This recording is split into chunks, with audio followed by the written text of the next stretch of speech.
মায়ের মোবাইলে YouTube video দেখেই তৈরি করেছে একাধিক অ্যাপস, এমনকি ছোট ছোট বৈদ্যুতিক যন্ত্র। পঞ্চম শ্রেণী পাশ করা এই শিশুদের উদ্ভাবন শোরগোল ফেলেছে পুরো এলাকায়।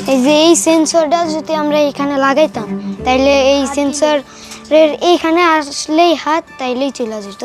এটা কম্পিউটার ছাড়াই শুধু একটি মোবাইল ফোন ব্যবহার করেই তারা যা উদ্ভাবন করেছে তা যেন প্রমাণ করে স্বপ্ন পূরণে সবচেয়ে বড় শক্তি হলো নিজের ইচ্ছা শক্তি। যে মোটর বানিয়েছি সেটার মাধ্যমে আমরা পানি উঠানো যায়, আর একটা ব্লেন্ডার বানিয়েছি। আমরা যদি বড় ইলেকট্রনিক্স যন্ত্র পাতাম তাহলে বড় কিছু বানানোর চিন্তা করতাম। এখন এই জায়গায় তো ওই বড় যন্ত্রপাতি পাওয়া যায় না। একদিকে ছোট দুই ভাইয়ের প্রযুক্তি উদ্ভাবনের বিষয়, অন্যদিকে বড় বোনের সংগ্রামের গল্প। পড়াশোনার পাশাপাশি সেলাইয়ের কাজ করে মায়ের হাতও শক্ত করে সে। মেধা, পরিশ্রম আর স্বপ্ন, তিন ভাই বোনের কেউই কারো চেয়ে কম নয়। আমরা তিন ভাই বোন, আমরা একই ক্লাসে পড়ি। আমি বড় এবং আমার দুই ভাই ছোট। আমরা এবার প্রাথমিক বৃত্তি পেয়েছি। আমার ভাইরা অনেক কিছু বানাতে পারে, যেমন রোবট, তারপরে হচ্ছে সফটওয়্যার তৈরি করতে পারে।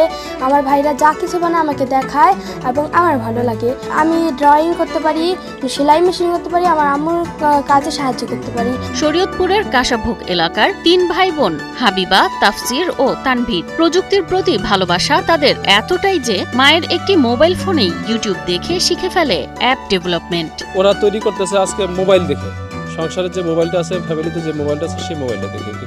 সেক্ষেত্রে যদি মোবাইল না হয় এখানে একটা কম্পিউটার হইতো, তাহলে ওরা হয়তো ওই কম্পিউটারের মাধ্যমে ওরা আরো এগ্রি হইতে পারতো এবং আরো দূরে এগিয়ে যেতে পারতো। ইতোমধ্যে তারা তৈরি করেছে 3টি ই-কমার্স অ্যাপ, একটি মেসেজিং অ্যাপ, এমনকি ছোট ছোট বৈদ্যুতিক যন্ত্র। এই প্রোডাক্টটা অ্যাড করতে চাচ্ছি। এই প্রোডাক্টটা ছবি এসে বলবে, এখন সংরক্ষণে ক্লিক করলে অ্যাড হয়ে গেছে।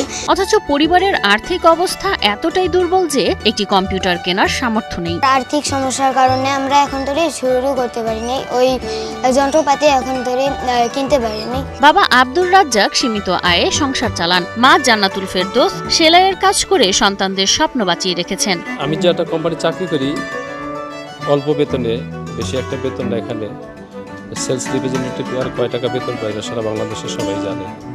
সে ক্ষুদ্র আয়ের ভিতর দিয়েই আমি ওদেরকে খাওয়াই পড়াই। তা ওদের যে ভূমিকা বা চিন্তাধারা, তাতে এই আয়ের মাধ্যমে ওদেরকে ওই ভূমিকা বা চিন্তাধারার ভিতরে আমি পৌঁছাতে পারি না।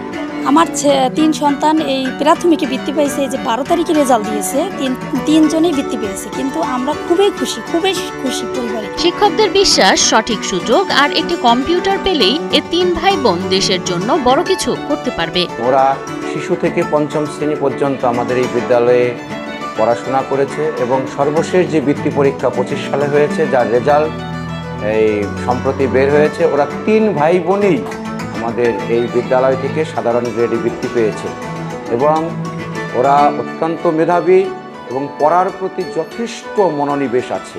স্বপ্ন আছে, মেধা আছে, নেই শুধু প্রয়োজনীয় সুযোগ। একটি ছোট্ট সহায়তাই হয়তো বদলে দিতে পারে তাদের পুরো ভবিষ্যৎ। আমার মা বাবার আর্থিক সমস্যা, সেজন্য আমাদের পক্ষে সম্ভব না। সরকারের কাছে দাবি যে আমাদের যদি সহযোগিতা করতে তাহলে বড় কিছু বানাতাম।